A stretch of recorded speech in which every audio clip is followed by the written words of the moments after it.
How do you overcome doubt? This is something I teach my students all the time about how to overcome doubt. The thing that creeps into the mind and says that I can't do this, I can't do healings, this isn't gonna work.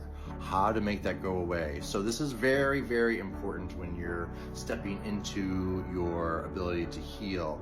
And one of the things is just to remind yourself that you're not doing the work. You're just channeling the energy. You're all about stepping aside. So you're just allowing the energy to come through and to do the healings.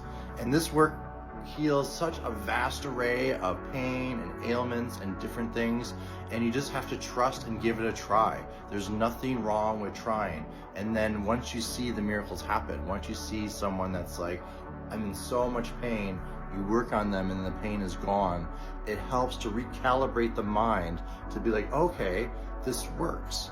You know, in Bali, it's totally normal. Healers are totally normal. When you have a problem, you go see a healer.